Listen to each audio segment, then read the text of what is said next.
Hi, Sal Amorati, Douglas Elliman. How are you today? Listen, if you're thinking of putting your home on the market, there are 5 common mistakes that homeowners make. Number one is in pricing the home.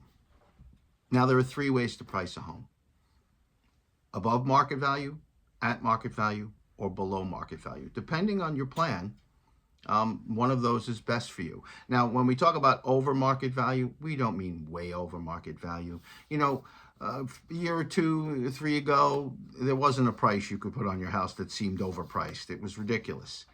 But now, this market today, we're having more houses expire, many more price changes in homes, and homes are on the market just a little bit longer than they should be.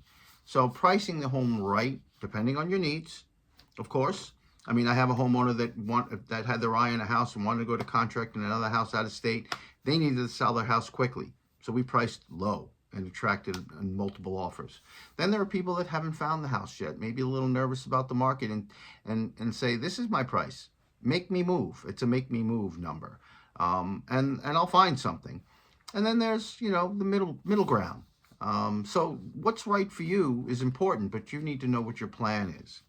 Number 2 is presentation of your home and ignoring some minor repairs. Listen, when I order my photography, I tell my homeowners, listen, the day my photographer shows up, your house has never looked this good and may never look this good again. Listen, what you put online, photos, it's important. They're online forever. They just, we can delete them, but still, people have seen them. So try to make the house look as nice as possible. If you're selling a used car, you wash the car, you vacuum the car, you put an air freshener in there. At the very least, there's things that should be done. Aside from the decluttering and the staging, your house should present as nice as it can when my photographer shows up. The other thing is about minor repairs. Buyers notice broken light switch, moldings coming down, unpainted this or that. These are going to affect, in a competitive market, certainly are going to affect you attracting the right buyer. So, if you have some minor repairs that need to get done, hire a little handyman. A few dollars, a small amount paying to a handyman to take care of some repairs can mean a huge return for you when you do sell your home. Getting too emotional. This is where your agent can be helpful. You've been in your house for so long. Your house has the best 2x4s, the finest sheetrock, the top of the line paint, the windows, the view. Your yard is a perfect size for you. But now you have to try to see your house through the eyes of buyers. Don't be insulted about some ideas that your agent might have, suggesting maybe moving a table the different way, or you love your house. We have to make someone else love it, and someone else will love it for years on. So don't take it personally of the suggestions that are made. This isn't buying and selling and moving is a very emotional process. So as an agent, we're going to try to help minimize that stress, but you have to have an open mind about your home and your buyers and how they come in. Market conditions. These are things out of our control. Years ago, we had people retiring in '08. The market was terrible, not only housing market, but their 401ks, their retirement funds, they were all tanked. Unfortunately, that was the time they had to retire. There was no control over that. Now happens to be almost the prime time to retire and move on, cash out, if you will. But if you planning on making a move, have to make a move, want to make a move, whether it's near children, where it's a job transfer, whatever you're doing, understand market conditions and have a plan. The market conditions mean a lot of things too. If you're thinking of selling in the next year or so and you have a built-in pool with a beautiful backyard, early summer might be a good time. Spring and summer might be a good time to list and show off your entertaining backyard. Then again, if you have a house that doesn't have central air, the winter time is a perfect time to sell your house.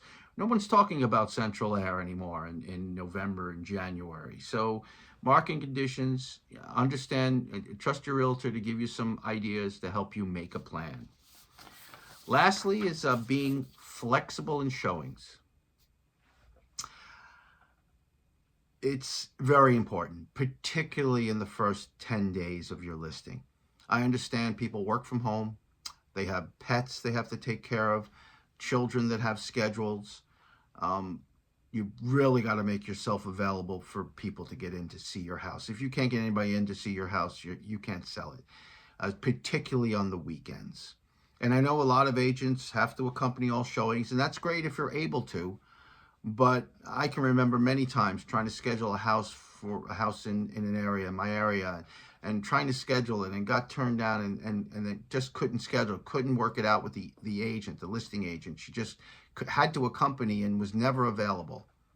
The house was empty, vacant, not a stitch of furniture. Why did I have to wait for her to show? Uh, I know that sales come into effect when you hire a salesman to sell your house for you. They should probably be there, but not at the risk of not allowing showings. Showings should be simple. You should try to, and as I tell people, listen, I know the last house I had, the man was giving, lessons, music lessons in the house. I know you have lessons and scheduled, but these first 10 days, at least through 2 weekends, make every effort to accept every showing. It's very important. So these 5 mistakes, if we can avoid those mistakes, one bonus mistake: hire the right agent. Somebody that does it full time, knows your area, can answer the phone quickly, answer your questions. You don't want a part-time agent. You want a big company that has the network and the training. I'm surprised at some of the smaller companies how they're not doing things by the new regulations. They're there, and you certainly you hire an agent to work for you, and you're responsible for them to follow and obey the current laws as well. New York State has many requirements that agents have to do, and as you've hired that agent, you're responsible for what they do. So you want to make sure that you hire the right agent with the right experience in your neighborhood who's available for you. Salam Maradi, Douglas Elliman. Enjoy the day. If you like this video, please share it, post it, repost it. Give me a call. Number's right there.